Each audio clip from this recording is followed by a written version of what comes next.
હાય, તો હવે આપણે આ લેક્ચરમાં ભણવાનું છે ડિટેક્શન એન્ડ એસ્ટિમેશન ઓફ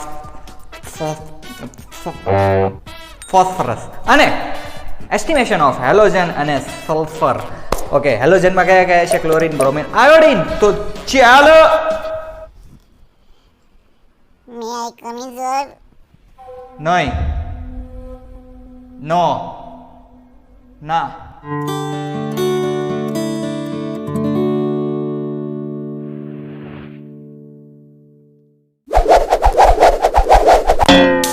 હા, તો હવે આપણે ફોસ્ફરસ એટલે કે પી એનું એસ્ટિમેશન ડિટેક્શન કરવાનું છે. ડિટેક્શન એટલે કે પરીક્ષણ અને એસ્ટિમેશન એટલે કે પરિમાપન.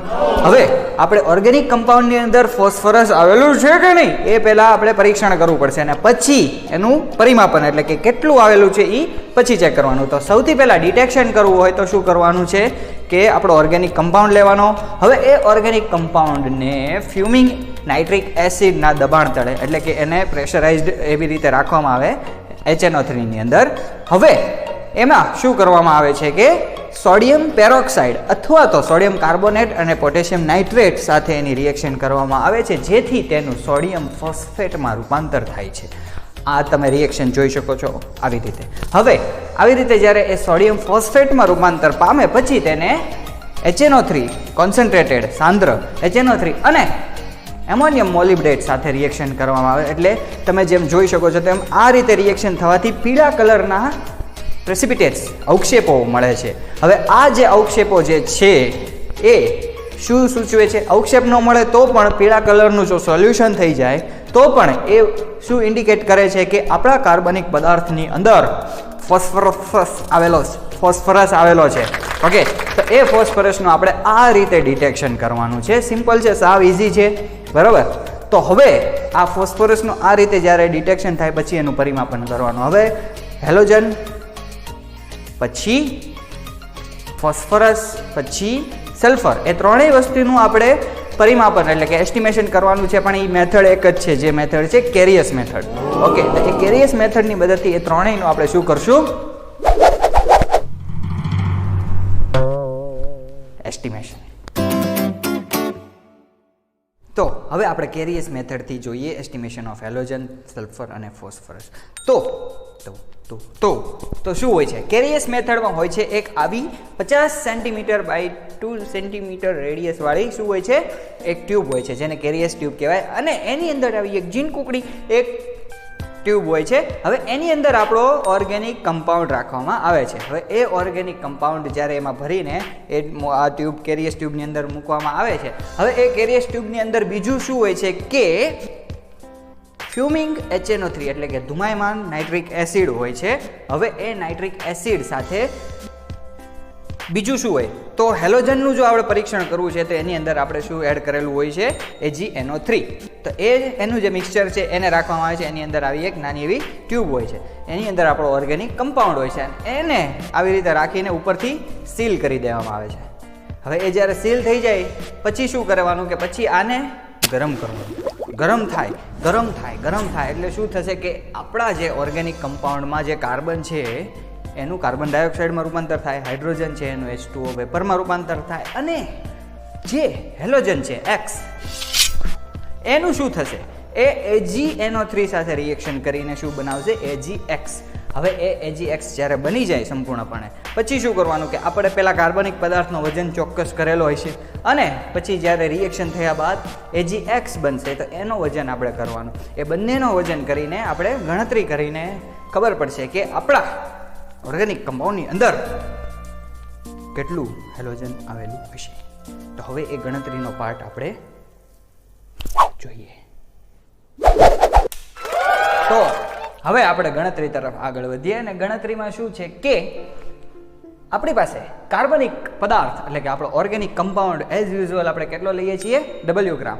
પછી હવે જ્યારે કેરિયસ આપણે ટેસ્ટ કરીએ મેથડથી આપણે ચેક કરીએ બરાબર હેલોજન તો AgX ઉત્પન્ન થશે. એ AgX ને ટ્રાય કરીને એનું આપણે વેઇટ કરીએ તો એ વેઇટ કેટલું આવશે? માનો કે 1 ગ્રામ હોય.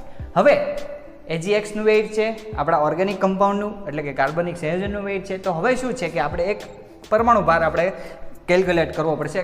3 હેલોજન છે આપણી પાસે, ક્લોરીન, બ્રોમિન અને આયોડિન. એની માટે તો શું છે કે AgCl, AgBr અને AgI નો પરમાણુ ભાર કેવો થશે? 143.5 ગ્રામ પર મોલ, 188 ગ્રામ પર મોલ અને 235 ગ્રામ પર મોલ. શું કામ? કારણ કે એક Ag નો છે 108, ક્લોરીન નો 35.5 એટલે કે 143.5. એવી રીતે આ ત્રણેયનું એવી રીતે પરમાણુ ભાર થશે. હવે આપણે શું કરવાનું છે કે આ જે AgCl જે છે આપણે એમ કહી શકીએ કે 143.5 એટલે કે 143.5 ગ્રામ આપણે AgCl જો લીધું હોય તો એની અંદર ક્લોરીન કેટલું હોય છે? 35.5 ગ્રામ. સમજાય છે? હવે એ જ રીતે માનો કે આપણે 188 ગ્રામ AgBr આપણને મળ્યું હોય આપણે ટેસ્ટની છેલ્લે, તો એની અંદર બ્રોમિન કેટલું હોય છે? 80 ગ્રામ. એ જ રીતે 235 ગ્રામ જો આપણને AgI મળ્યું હોય તો એની અંદર 127 ગ્રામ શું હોય છે? આપણું આયોડિન. તો હવે આપણી પાસે જે કાંઈ AgCl, AgBr અને AgI જે કંઈ આવેલા છે એ ક્યારે આવેલા છે? જ્યારે આપણે A ગ્રામ. હવે આપણે એ રીતે કરી શકીએ કે જો 35 એટલે કે 143.5 ગ્રામ આપણી પાસે AgCl હોય, કયું? AgCl કેટલું? 143.5 ગ્રામ. તો એની અંદર ક્લોરીન કેટલું હોય છે? 35.5 ગ્રામ. આવી રીતે તો આપણે કેટલું મળ્યું? માનો કે A ગ્રામ મળ્યું. A ગ્રામ આપણને જો AgCl મળ્યું હોય તો એની અંદર ક્લોરીન કેટલું હોય છે? સિમ્પલ ક્રોસ મલ્ટિપ્લિકેશન આમ કરશું એટલે 35.5 ડિવાઇડેડ બાય 143.5. તો આટલા ગ્રામ હશે. ક્યારે? જ્યારે આપણે A ગ્રામ આપણને AgX મળ્યું હશે. તો હવે સેમ આ ક્લોરીન માટે છે તો બ્રોમિન માટે શું થશે? A into 88 divided by 80 divided by 188 આવી રીતે. અને આયોડિન માટે શું થશે? A ઇન્ટુ 127 ડિવાઇડેડ બાય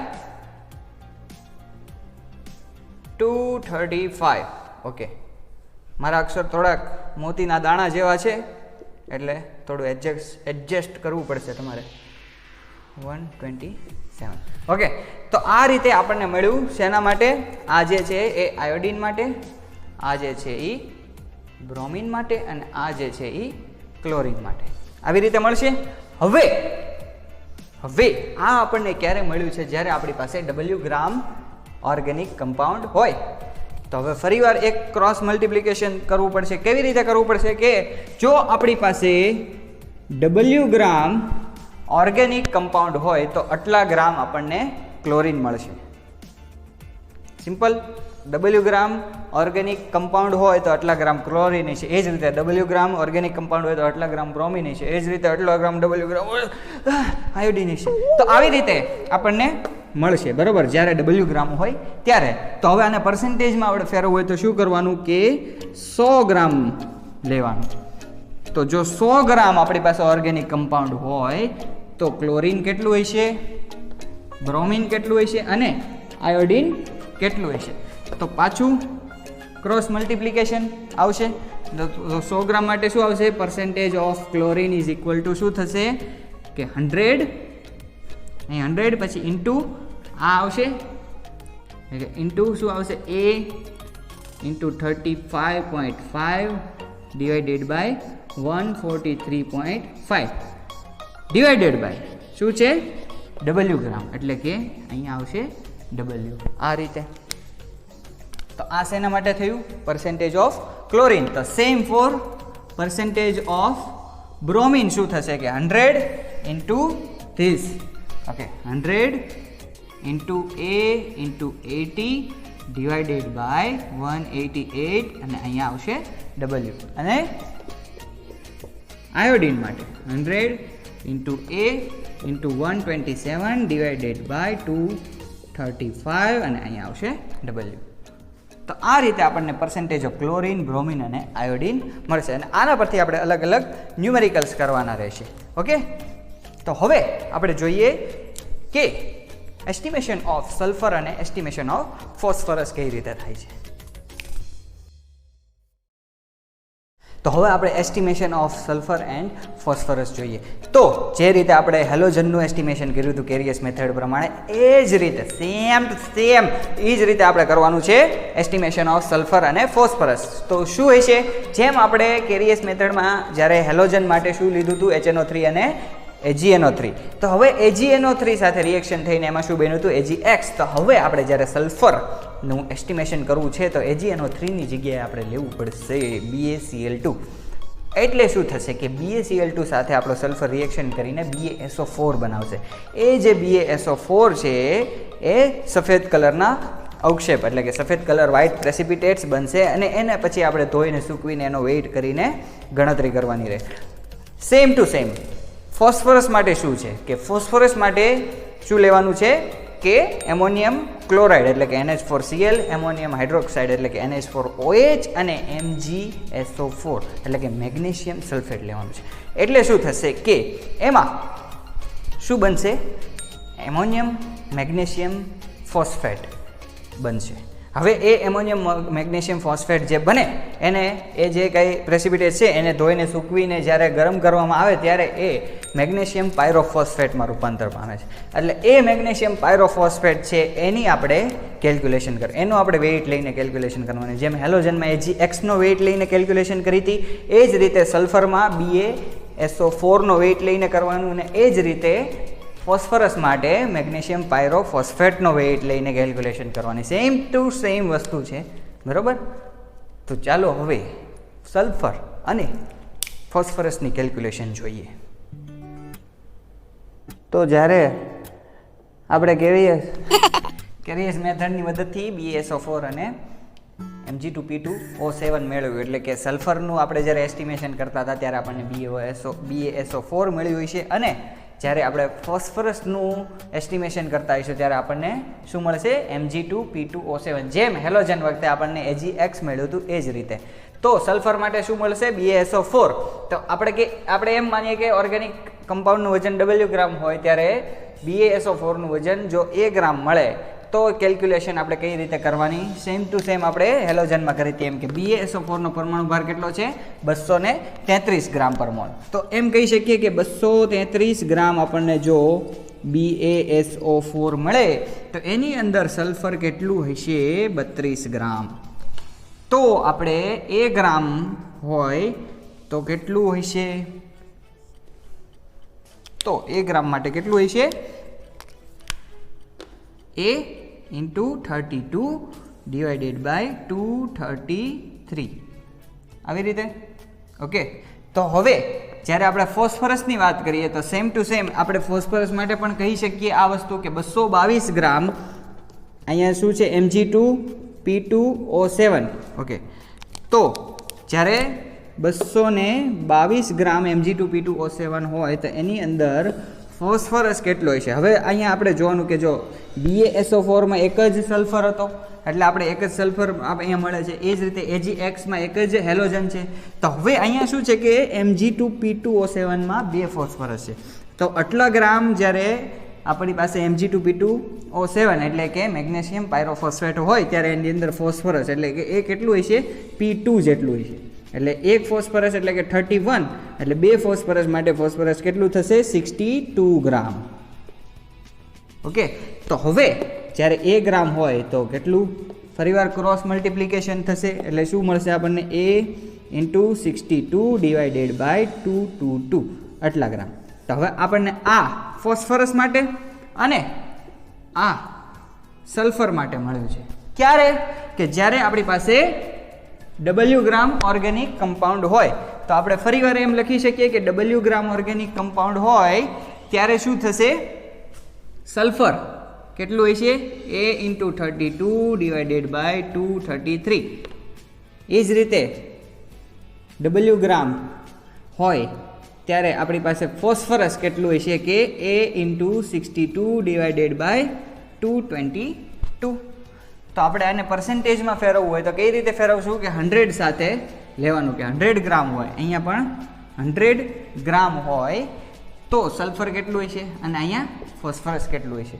સમજાય છે? બે પેરેલલ કેલ્ક્યુલેશન કરું છું એટલે થોડું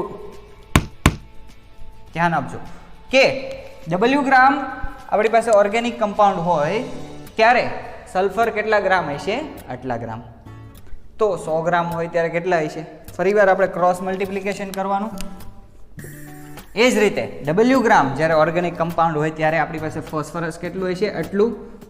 તો 100 ગ્રામ હોય ત્યારે કેટલું? એટલે એની સાથે પાછું ક્રોસ મલ્ટિપ્લિકેશન કરવાનું.